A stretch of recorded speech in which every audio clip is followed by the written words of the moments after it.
Súper bienvenidos, estamos en Algoritmo Salud, gustosos, placenteros. Enrique va a utilizar, súper alegres, va a utilizar nuevamente tu palabra de que el doctor Santiago March. Este programa es un programa especial. Necesitamos subir el rating. Y viene nuevamente el doctor Santiago March. Pero ya te estás adelantando. Pero no, tú dijiste que el doctor Santiago March a ti te ponía como muy... ¿Cómo? Muy contento. Después me va a ayudar el doctor Santiago a saber cómo. Pero ya develaste la sorpresa. No, porque el doctor Santiago March es de casa, pero la sorpresa es el tema que hoy vamos a tener, que es la primera vez que se va a hablar de eso. La primera vez que vamos a hablar de las disciplinas. Tú sabes que hay varias disciplinas en la medicina, pero hay unas que son como de tendencia, como que están muy innovadoras y se está comentando mucho al respecto. O no se comentaba tanto y parece que son tendencia. Exacto. Y esa es una de ellas. Y estamos ahora sí que intergeneracionales en este episodio, ¿no? Sí, nosotros somos como el punto intermedio, ¿no? Okay. Ok, sí. Entonces estamos conectando todas las generaciones para que nos hablen de las disciplinas innovadoras de la medicina aquí en Algoritmo Salud con el doctor Santiago March. Y ahora verán qué otra invitada de primeras ligas tenemos. Algoritmo de Salud. Un algoritmo. Sabes que estamos contigo siempre, Enrique Culebro Caram y Rocío Brauer. La medicina, históricamente considerada una de las ciencias más importantes para el bienestar humano, se encuentra atravesando un giro revolucionario gracias al impacto de tecnologías emergentes. En esta nueva era digital, disciplinas innovadoras han surgido para abordar los retos del diagnóstico, tratamiento y prevención, con enfoques que antes parecían pertenecer a la ciencia ficción. La ciencia translacional, de la cual es una variante la medicina translacional, desarrolla las aplicaciones clínicas en los aspectos científicos básicos de las ciencias biomédicas, es decir, traduce ciencia básica a la ciencia aplicada en la práctica médica.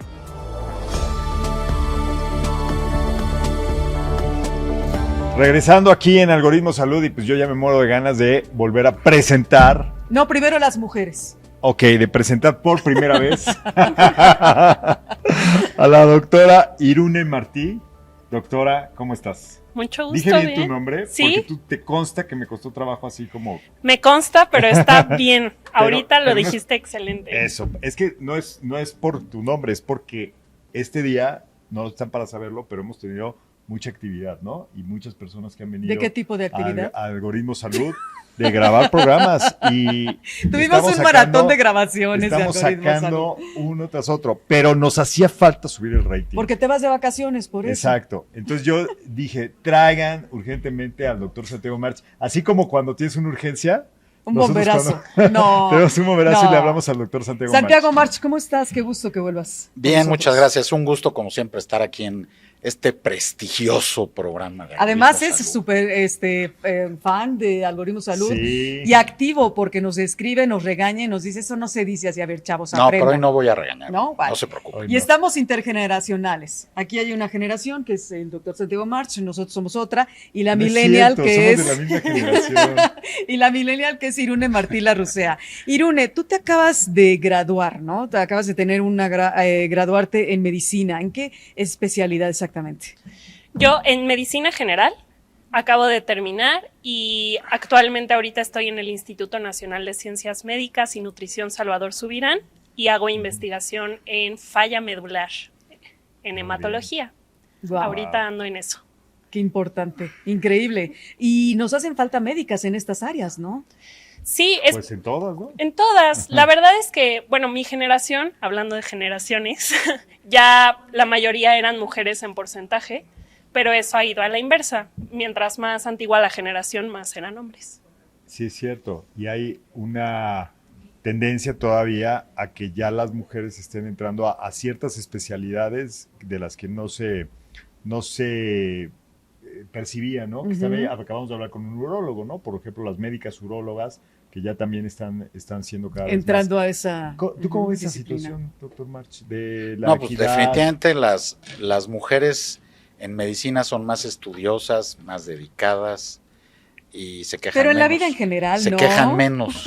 En la vida en general. En la vida en general. Así que eso está bien y ya no hay problema de género. Al revés, los hombres somos minoría. ¿En tu generación cómo era el porcentaje? 70-30. Ahora, lo que sí es un verdadero problema es que los puestos directivos hay muy pocas mujeres. Sí. Ahí sí hay inequidad Pero en e el área injusticia. tuya de la disciplina de la medicina de precisión, ¿cómo está el tema? ¿Más Pues mujeres, es que no hay más mucha hombres? gente, o Ok. sea, solo somos algunos medio locos que nos gusta este tema. Ah, yo pensé que pero- médicos de precisión. No, medio locos porque es algo que hay algunos que lo ven todavía a varios años y nosotros lo vemos ya en el presente. Claro.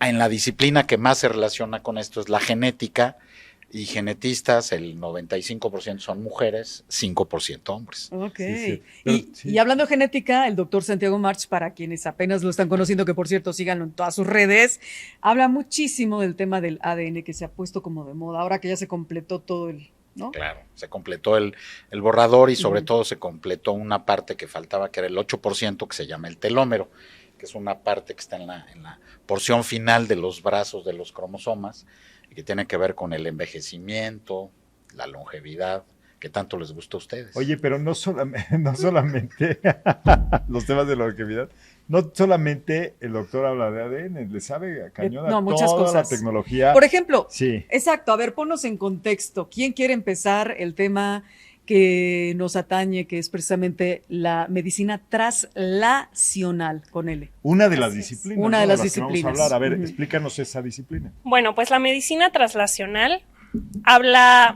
es una rama de estudio de la medicina en la cual se inicia con la investigación básica con el objetivo de poder aplicarlo a la investigación clínica.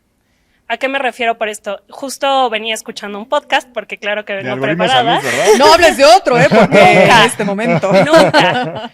No, pero en realidad traslacional es como un término anglificado o ¿Un anglicismo? es un anglicismo de translational. Y una de las cosas que habla pues este experto que escuchaba en el camino es que el objetivo no es tanto la palabra de traslacional, porque si uno lo busca en Google es rectitud, no tiene mucho sentido, pero es más el dar, ¿no? El facilitar esa comunicación. O el traslado, ¿no? Finalmente. Finalmente es el traslado, Ajá. ¿no? Entonces, la investigación básica, que es cualquier investigación que hacemos nosotros a nivel molecular o en el laboratorio, que por supuesto que el doctor March sabe mucho más que yo, pero bueno, hablando un poco de investigación básica, yo puedo buscar cualquier cosa molecular, pero que no necesariamente tenga un beneficio para el paciente. Y lo que hace la medicina traslacional es justo llevarlo a la cama del paciente, que ese tenga el objetivo, que cumpla con esa función. Ok, es como hacer más práctico los hallazgos teóricos hacia la práctica. ¿Estoy entendiendo eso? Sí, es más o menos eso. Creo que el ejemplo perfecto para entenderlo podría ser el COVID, ¿no? La vacuna de COVID. Tuvo que haber un conjunto de esfuerzos interdisciplinarios para que esa vacuna ocurriera. Claro. Entonces, yo puedo investigar cómo funciona el virus del coronavirus y verlo en función molecular, pero no eso va a tener específicamente una aplicación clínica como la vacuna, ¿no? Claro. Entonces, nosotros podemos investigar de forma molecular a ese virus y una de esas cosas puede obtener una aplicación clínica como lo sería cualquiera de las vacunas que O sea, usamos que ahora. aquí hay que anexar en el nivel de actores principales a las farmacéuticas. Sí, claro, farmacéuticas o la industria en general. En suma, traslacional es cómo se traduce el conocimiento que yo investigo en un proyecto, cómo se traduce en una prueba, en un indicador, en una radiografía, en una plataforma, en un algoritmo. Y entonces beneficia al paciente. ¿Y Ese qué, es y el qué concepto. tanto está mezclado en este concepto la práctica grupal o los diferentes médicos que están involucrados en todo este camino? Bueno, Porque me aquí- imagino que no es de una sola especialidad, de Claro, un solo tipo de es médicos. multidisciplinario. Aquí hay dos grupos, los médicos que generan el conocimiento. A Ajá. veces el mismo grupo se forma una alianza con los médicos que exploran pacientes, que hacen clínica, y entonces el grupo es completo. A veces no. Ok. Está el descubrimiento, está el conocimiento, y entonces otro grupo lo toma para llevarlo a la práctica y ver si Y funciona. de y si alguna forma, beneficia. Santiago es una rama de la interdisciplinaria del campo de la biomédica? Sí, claro, Ok. sí, por supuesto. A ver, explícanos un poquito más de la Sí, porque biomédica. los grupos, mira, antiguamente los médicos pues, tenían 2 o 3 discípulos, pero eran de su misma especialidad. Ujú. Un ginecólogo pues, tenía 3 o 4, un cardiólogo, un cirujano, un genetista. Ujú. Pero ahora, ¿qué pasa? Que tú necesitas, para llevar a cabo proyectos, ha crecido tanto el conocimiento y es tan complicado que tú no puedes nada más con un grupo de 3 cardiólogos hacer un megaproyecto de cardiología. Necesitas sumar a tu grupo desde personal de enfermería, psicólogos, por supuesto químicos, QFSBs, o sea, todas las áreas afines a la medicina, bioinformáticos, especialistas en matemáticas aplicadas, o sea, los grupos son muy complejos y deben de ser mayores, y esto genera proyectos de mayor envergadura y con una repercusión más importante. ¿Y por qué es importante el que los médicos que están o en formación o ya como tú, doctora, pues ya empezando a ejercer profesionalmente, ¿no? Es lo que entiendo. ¿Por qué es importante que ahora volteen a otras disciplinas o añadan a su lista de probabilidades de éxito profesional ciertas disciplinas que tal vez no sea el camino tradicional de hacer una especialidad, ¿no? Por ejemplo, tú con tu generación, ¿cómo hablan de estos temas? Pues la verdad mi generación sigue muy enfocada a realizar únicamente especialidad. Está ese foco, ¿verdad? Sí, la verdad es que sí hay una presión muy grande en el sueño desde que entras a la carrera es hacer especialidad, ¿no? Y es algo que se nos recuerda a lo largo de los 7 años que hacemos. Ajá. Entonces, sí, irte por el camino de la investigación, pues eres un poco el raro, ¿no? Un poco loco, como diría el doctor March, pero la realidad es que pues hablamos un poco más, justamente como mencionaba el doctor, hay tanta información que la realidad es que es imposible estar al día, ¿no?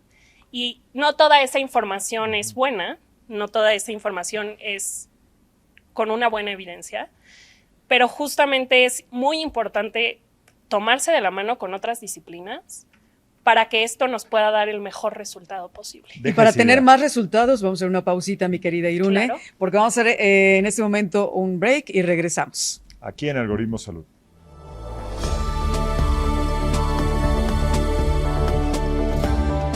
Estamos aquí de regreso en Algoritmo Salud. Hoy aprendiendo, la clase de hoy es, Rocío, las disciplinas innovadoras en la medicina.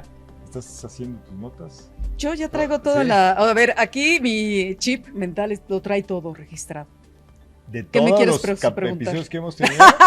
Yo te voy de a los más de 150 episodios que tienes que ver en el podcast de algoritmosalud.com. Sí, yo creo que ya sabemos pero, algo, ¿no? Sí, no, muchísimo, pero esta vez... ¿Cuándo vamos a recibir pacientes? No, ¿cuándo vamos a recibir premios? Eso sí, yo creo que ya pronto, sí.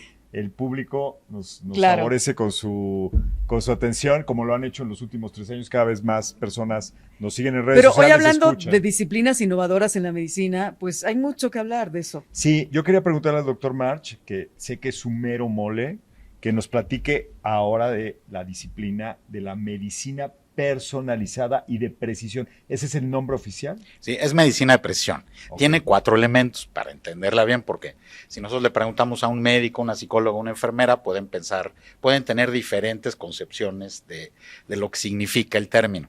Entonces, la medicina de precisión tiene 4 elementos. El primer elemento es que utiliza el área de las ciencias de la vida. Las ciencias de la vida, que ya lo hemos comentado, una es la genómica, que estudia los genes, otra es la proteómica, que estudia las proteínas, otra la metabolómica, que estudia cómo se actúan, cómo se transforman los carbohidratos, los lípidos, las proteínas, el agua y los ácidos nucleicos. Yo tengo que tomar mi nota. Repíteme las 4, solo el título. No, pero ahorita faltan 2. Una, genómica. Pensé que había dicho las 4. Número 1, genómica. A ver, Enrique. Número 2, transcriptómica, que estudia el ARN. Ajá. Número 3, proteómica, que estudia las 110,000 proteínas. Wow. Número 4, metabolómica. Número 5, epigenómica.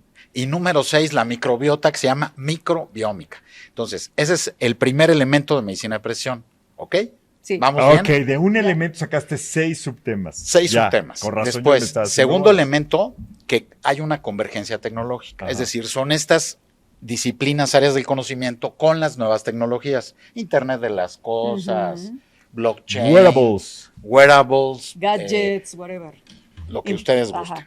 Entonces, ahí van 2 elementos. Tercer elemento, que las intervenciones pueden ser en cualquier etapa de la historia natural de la enfermedad, antes de que la tengas, predisposición para diagnosticarte cuando estás enfermo o las complicaciones. Ok. Es decir, tiene una amplia gama de campo de acción. Ya si te mueres ya no hay más estudio. No, O ya, sí, no hay ya ahí se- estudio. ahí- a menos ahí se que te acaba. hagan crío, medicina, Ya si te mueres ahí.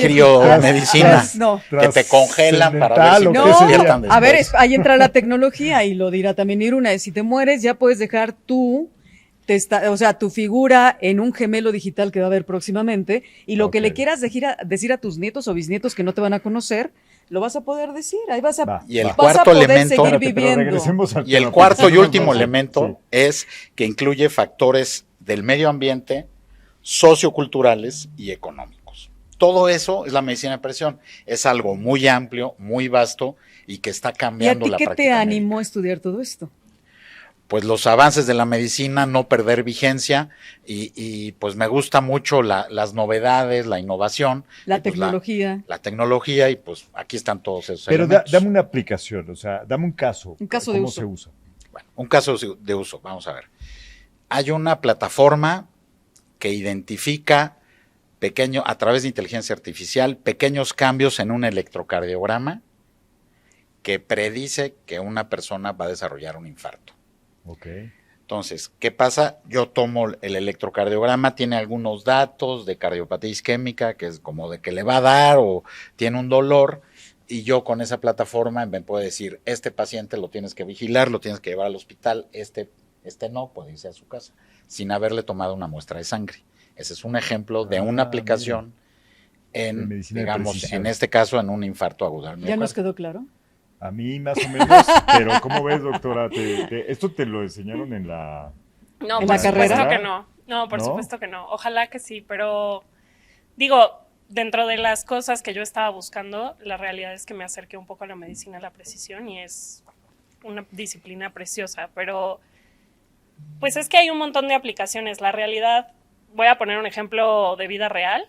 Hace poquito leí un artículo justamente de una aplicación en la cual uno mete los datos de la biometría hemática, ¿no? O sea, de la sangre y de cómo están las células en la sangre, y se hace por medio de un algoritmo, pues un aproximado de cuánto riesgo hay para diagnosticar leucemia, ¿no? Y dependiendo de los diferentes tipos de leucemia que existen. Y eso es una herramienta de inteligencia artificial que actualmente está validándose para poder usarla. Entonces uno puede meter los datos del paciente ahí y estimar si podría o no podría cumplir con el diagnóstico de leucemia. O sea, Claro. entiendo entonces, Irune, bueno, Iru, porque yo le tengo mucho cariño, nos conocemos de muchos años atrás. Esa es otra historia. Irune, el tema de toda esta medicina a presión, de lo que tú estudiaste también, nos lleva entonces a ver que la tecnología es un aliado súper poderoso y que nos ayuda mucho para la prevención. Claro que sí. Definitivamente una de las cosas que hay que integrar a la medicina son las herramientas de tecnología que hay actualmente, porque nos podemos apoyar mucho de ellas y cada vez buscamos que sea más precisa la medicina. Y es que te está tocando a ti, te tocó una generación que va en pleno cambio y seguramente en 10 años el plan de estudios que tú tuviste no va a tener nada que ver con el plan de estudios que tengan los nuevos médicos en formación. ¿O tú qué opinas de eso? Yo estoy segura de que va a haber, pues para empezar, tiene que haber un programa de estudios o un plan de estudios académico que incluya el uso de estas herramientas, ¿no? Porque Claro. también los médicos tenemos que aprender a discernir qué sí es empleable y qué no. Claro. Ese al final es uno de nuestros trabajos más importantes, porque yo no sé qué, o sea, tenemos que aprender cómo esa herramienta realmente es aplicable. Sobre todo con la inteligencia artificial ahora tan Sí. en uso, ¿no? ¿Tú estudiaste en dónde? En la Universidad La Salle. En La Salle. Doctor, a ver, danos tu opinión sobre eso. Hay una resistencia en las facultades y escuelas de medicina del país al cambio. Es ¿De muy quién? complejo ¿Resistencia adaptar de quiénes? ¿De los estudiantes o de quién? del sistema, del sistema. vamos a llamarle del sistema. Pueden ser las autoridades y sobre todo los académicos. ¿Por qué los académicos? Porque si yo doy la materia de bioquímica, yo ya llevo 30 años dando bioquímica, pues estoy a todo dar. En cambio, si me retan y me dicen, ahora tienes que hablar de espectrometría de masas, tienes que hablar de metabolómica, entonces digo, no, pero es que me tengo que capacitar, y eso es un poco de desidia de los profesores y también de las autoridades, porque al final es algo desconocido y yo tengo que buscar recursos humanos capacitados en la materia, y eso implica trabajo, búsqueda, y a mucha gente no le encanta. Pero yo creo que el que impulse ese cambio, uno, van a ser estas generaciones, porque ellos van a decir, caray, ¿por qué no vi esto y por qué no vi el otro? Y ellos mismos son los que están dando cuenta. Las generaciones, tú eres generación centennial, las nuevas ¿no? generaciones. Según yo ¿Naciste soy en el generación 2000? Z, soy del 2000. Sí, eres centennial, claro. Sí. Y en segundo término, y creo que el más importante, el paciente. Porque el paciente va a llegar y va a decir, doctor, yo vi en TikTok que el doctor March explicó la medicina de precisión y todo esto que escuché en Algoritmo Salud, y ya con el doctor, y a lo mejor no sabe ni de qué le están hablando. Ahora, ¿sabes también qué hacen? A las asignaturas les cambian de nombre, le cambian 2 módulos al final y dicen, ya tengo la nueva materia, medicina de precisión, salud digital, y revisas el plan de estudios y te das cuenta que es un fraude. Nada más No, se bueno, cambiaron el nombre. pero sí, es verdad una cosa, y aquí sí quiero hacer un punto antes de la pausa. Hemos tenido un capítulo con la doctora Ana Carolina Sepúlveda, la directora de la Facultad de Medicina de la UNAM, que ya pusieron que viene no como optativa, sino como obligatoria. Bueno, pero el doctor está hablando de sí, pero todo. déjame acabar, como obligatoria la asignatura de salud digital, que tanto hemos abogado por ello, Enrique. Sí, pero es una escuela de medicina de muchas que hay y de muchos planes de estudio. Y sabes que te Diferentes. tienes que apoyar en expertos. Sí. Si yo nada más digo que hice la asignatura de salud digital, pero no tengo un grupo colegiado de expertos. Están empezando, es la realidad. Sí. O sea, pero los que no están empezando son tu generación, y me atrevo a decir tampoco los pacientes. Ellos ya llevan un poquito más de recorrido, y por eso está Algoritmo Salud aquí. Y nos vamos a una pausa, porque ya Regresamos. empezamos hablando de un tema muy importante en el que vas a seguir conectando, ¿no, Enrique? Pues aquí se va a explorar más. Regresamos.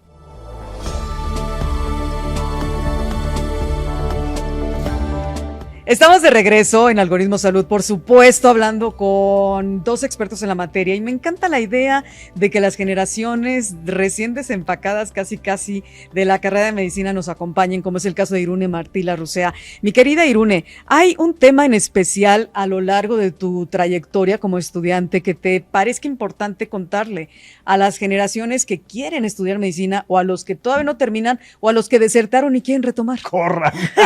Ay, no, bueno. No es cierto, no es Qué cierto. malo Ya, eres. perdón. No, Sobre no, todo el pero primer también. año. ¿Cuál fue el año más difícil? ¿La residencia o el primer año o el segundo? Pues a mí me tocó algo muy peculiar, que fue la pandemia, ¿no? O sea, yo Uy, soy médico de claro. pandemia, y la realidad es que fue muy difícil aprender a cambiar todo lo que estaba, pues, explorando por primera vez en mi vida, porque la realidad es que me tocó justamente en las materias clínicas, que son súper importantes de ver al paciente. Entonces, para mí una de las cosas más complejas fue la pandemia. Ese año fue muy difícil. Y el internado, por supuesto, el doctor no me dejará mentir, pero es un año súper cansado para nosotros, y es un año que realmente aprendes un montón, pero pues incluye muchos problemas. Es la primera vez que atiendes a un paciente por tu cuenta. La verdad es que hay un montón de cosas de las cuales platicar en medicina. Pero quitando la pandemia, ¿cuál fue uno de los retos que tú, en especial, te gustaría hacer referencia de ello para las generaciones que están estudiando? Pues para mí la medicina es la carrera más bonita del mundo, ¿no? La realidad es que, pues yo creo que lo más importante, cualquiera que estudie medicina o cualquiera que se dedique a eso, es ver por el paciente. A veces se nos olvida, es la realidad, y es de las cosas más tristes que hay en medicina, en mi muy humilde opinión. Pero al final eso es en lo que hay que enfocarse, ¿no? O sea, si uno se dedica y le gusta la medicina, todo es por el paciente, al final de cuentas. Es para buscar su mejoría, para darles mayor calidad de vida, para que sean felices. O sea, a lo mejor no les puedes dar todo, porque como médicos tenemos limitaciones también. Pero bueno, si pudiera darle una recomendación a un estudiante de medicina, escuchen al paciente. Eso sería lo principal. Qué bonito.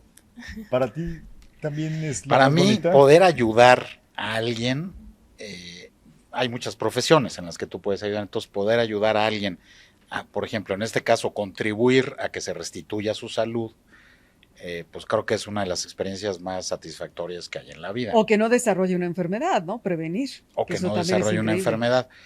Y entonces también aquí volviendo a lo que comentaba Enrique, el médico también tiene que ser psicólogo, tiene que ser un poco comunicólogo, saber transmitir muy bien los mensajes para tener éxito. No solo basta el conocimiento técnico, sino hay que tener esos elementos Y adicionales. ahora hasta de ser empresario y entender Bueno, esos modelos son los de negocio digital. Medfluencers, tus amigos los Pero Medfluencers. es que hay muchos médicos, A los que precisamente donde representan. nos hace falta que haya innovación, iniciativas, es en la parte de salud. ¿Y quién tiene el conocimiento? Ustedes, pues ahora resulta que no solamente de la parte científica que estudiaste o de la parte de comunicación que ya domina muy bien aquí el doctor. Claro. López, Oye, sino pero que tienes que también saber de negocios, ¿no? Porque sí, tienes que bueno, convertir una como iniciativa dijiste, en algo que escale. marketing, saber de Ujú. tecnología, las tecnologías digitales sobre todo, ¿no? Sí. Hablando de tecnologías digitales, esta impresión 3D que tanto se habla que ayuda a la medicina y el tema también que está metido en la biotecnología, ¿nos ayuda a exactamente a qué? Para que entendamos. Mira, por ejemplo, la impresión 3D está teniendo gran éxito en el tema de prótesis. En lugar de que al paciente, por ejemplo, le pone una prótesis porque se fractura la cadera del fémur con la cadera, entonces a través de la impresión 3D se puede diseñar una prótesis de acuerdo a las características anatómicas, porque puede tener más corta una parte, variantes del hueso. Entonces, eso es muy importante. También en el trasplante de órganos ha demostrado ser muy importante. Hay empresas que se dedican a imprimir Exacto, tejidos, en ¿no? habilidades Ujú. quirúrgicas. Ujú. Entonces, esto facilita mucho las herramientas que tienen los cirujanos para que no haya complicaciones, para que se adapte perfectamente el tipo de cirugía de prótesis, injertos, etcétera. Y la medicina regenerativa también es parte de estas.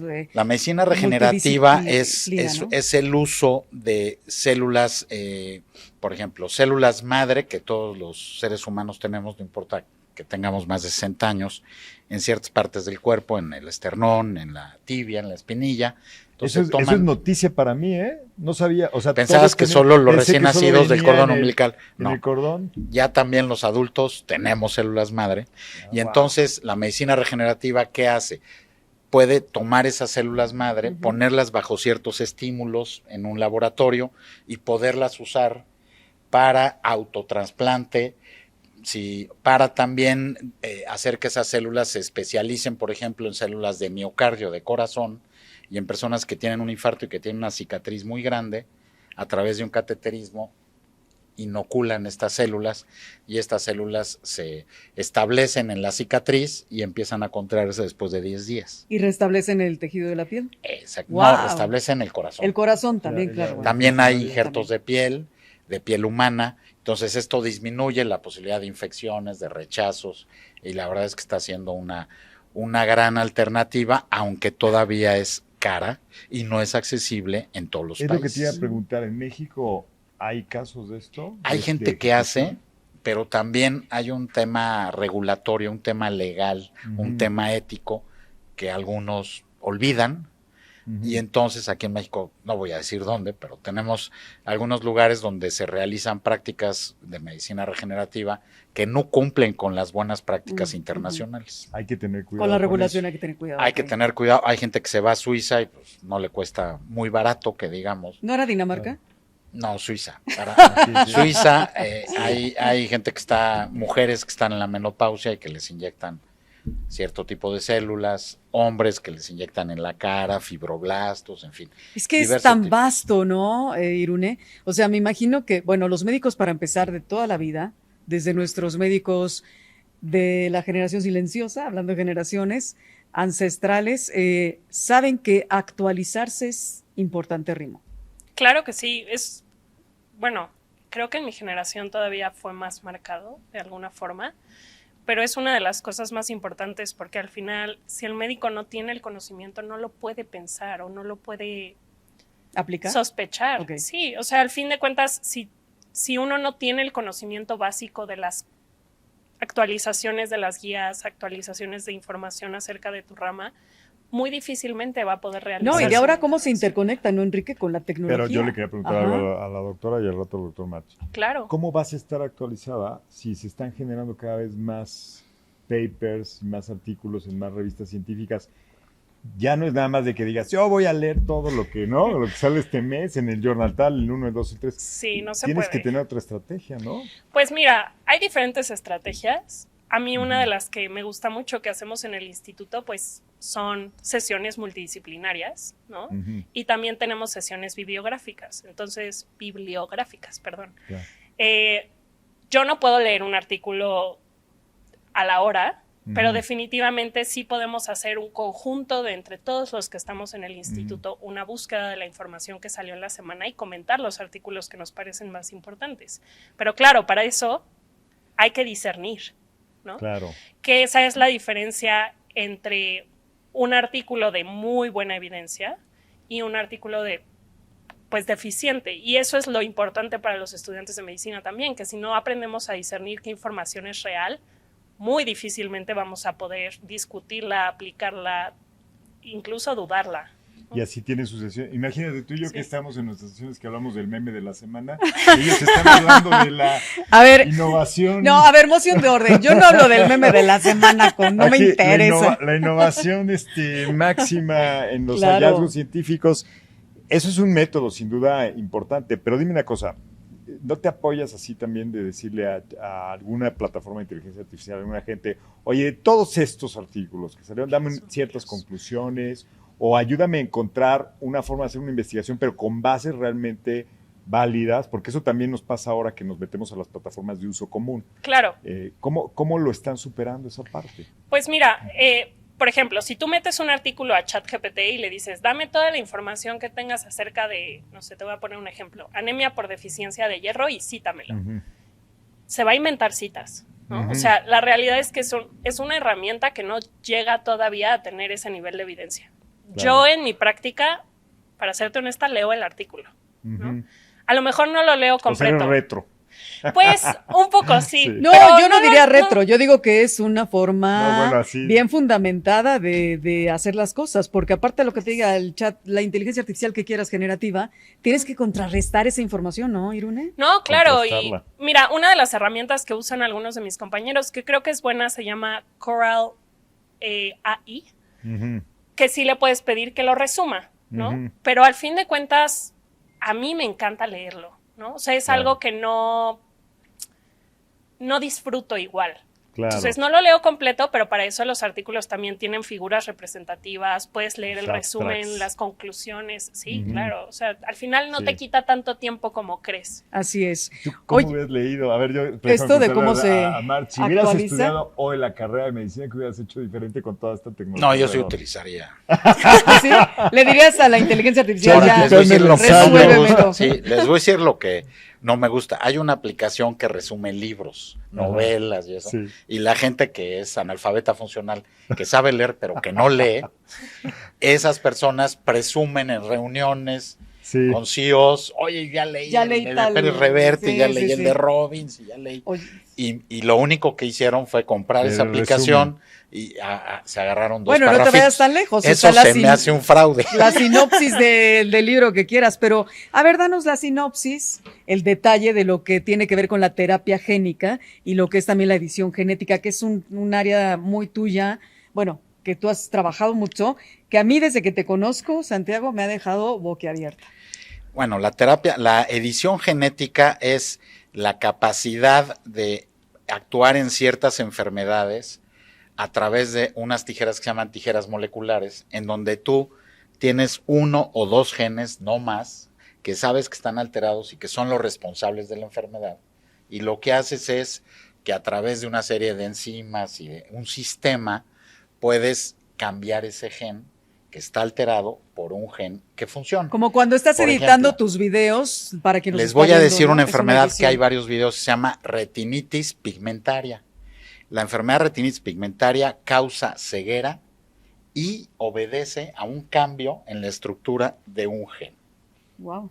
Entonces ya salió hace un par de años en Europa, personas que no veían, les inoculan este sistema y entonces actúa en la retina y las personas mágicamente a las 2 semanas No. Qué ven maravilla. a colores. Pero eso también te cuesta un dineral, ¿no? Ahorita. Sí, Todo no, eso no es que ha barato. dicho el doctor March está fuera del alcance. Bueno, llegará. No, pero Déjate espérame, de la la parte- Unión Llegará a Europea, nosotros, ¿no? la Unión Europea patrocina para todos los países de Europa. Claro. ¿No? Esa es una ventaja que ellos tienen. Y para otros países hay fundaciones mundiales que también patrocinan. Les voy a poner otro ejemplo, enfermedad de Gaucher, que es una enzima que hace que uno tenga hemorragias y que tenga problemas de sangrados en todos lados. Hay un mexicano que se llama David Peña, que lo deberían de invitar, lo Ya, debemos de invitar, anotado. y un saludo a David Peña, Claro. que es el primer mexicano que recibió terapia génica. ¿Y qué le hicieron?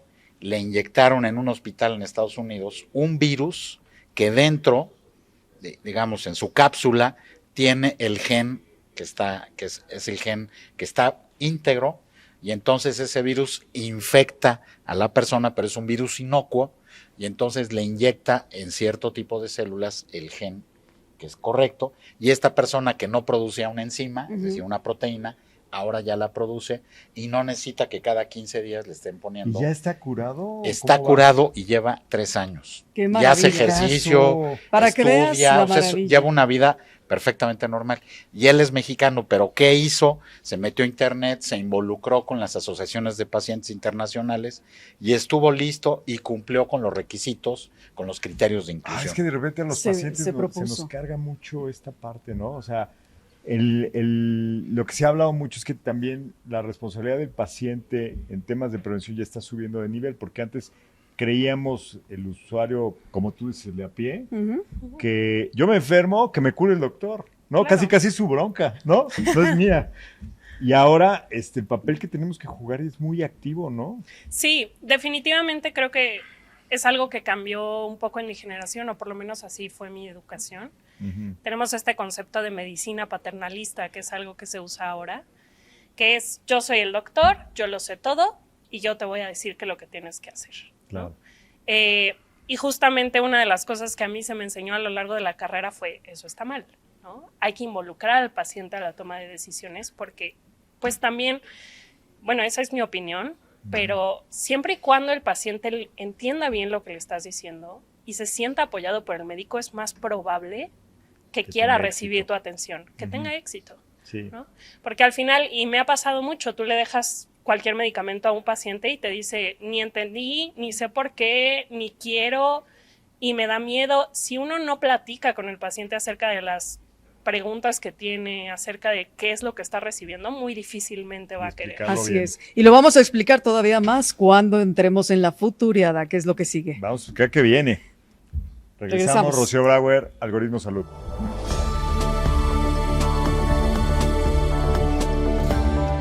Ya regresamos, Algoritmo Salud, nos pescan aquí, ¿no? De repente. Sí, como medio distraídos, pero... No, es que estamos hablando de temas muy, enfocados. muy importantes. Y es que hablar con Santiago March y ahora con nuestra, que ya va a ser una recurrente invitada antes Sí. de que se nos vaya a estudiar, nos hablarás también, Irune, de tus proyectos, ¿no? De cómo de tener mayor expertise, a dónde te vas y todo. Bueno, pues estamos en la etapa que le encanta a Enrique, preséntala. ¿Y a ti no te gusta? Pues sí, A todos nos gusta futurear, la verdad que me encanta saber es- qué va a venir en el futuro, sí. La verdad que sí, ¿verdad? Pero de repente también da miedo el futuro por todos los cambios que estamos viendo. tan Dependiendo abruptos de y cómo entenderlos lo bien. diga la persona que lo diga y como dice Irune, cómo disiernes esa información. Pues que lo diga Iruni. A ver cómo lo dices. Danos tu futureada de qué va a pasar con las disciplinas innovadoras en la medicina y cómo esto va a ayudar a los pacientes y afectar la práctica médica. Bueno, yo por ejemplo que estoy mucho en contacto con la rama de la hematología, ¿no? Que es en lo que más podría platicar, porque la realidad es que en medicina hay mucho para qué hablar. Ujú. Una de las enfermedades que yo estudio, que es muy rara, se llama síndrome mielodisplásico. Y actualmente el síndrome mielodisplásico se categoriza, bueno, se le provee un riesgo dependiendo de muchas características del paciente, Ujú. incluyendo un perfil molecular, ¿no? Bien. O sea, con ciertas mutaciones. Ujú. Esas mutaciones pues fueron estudiadas principalmente por Estados Unidos y Europa, ¿no? Y entonces, por ejemplo, el resto de los países como México, pues no tenemos mucha información acerca del perfil molecular de los mexicanos con síndrome mielodisplásico. En esta enfermedad lo que se hace es que se buscan esos genes y con base en los genes se mete a una calculadora que se llama IPSS-M y te puede dar un estimado del pronóstico del paciente y cómo se debe de tratar, ¿no? Qué tan agresivo tienes que ser. Yo creo que cada vez va a ser más molecular, ¿no? Claro. Cada vez vamos a buscar el perfil molecular del paciente en donde veamos a qué responde y cómo podemos darle una terapia más personalizada. Claro. Ese es mi punto de vista. Sin tanta prueba y error. Sí, ¿no? Y basada en evidencia, definitivamente, porque al final, pues no, o sea, dos síndromes mielodisplásicos que son de la misma edad, que están en el mismo género. O sea, puedo tener una mujer de 32 años con síndrome mielodisplásico de bajo riesgo 5Q y otra exactamente igual, y que a las dos les vaya muy diferente, que una responda a la lenalidomida y otra no. Wow. Y no hay una explicación. Entonces ahí el tema es, ¿cuál es la explicación? Y yo creo que por eso cada vez va a ser más personalizada, porque puedo buscar qué factor específico involucró que esta paciente no responda y esta sí. O sea, el campo de la investigación tiene mucho trecho por recorrer, ¿no? Y es infinito. No, claro. Pues medicina de precisión, ¿no? Medicina de precisión. Santiago Doctor March. tu futuriada. Yo voy a dar dos Siempre elementos. nos hace alucinar aquí. El primero es optimista, el segundo ya sabía.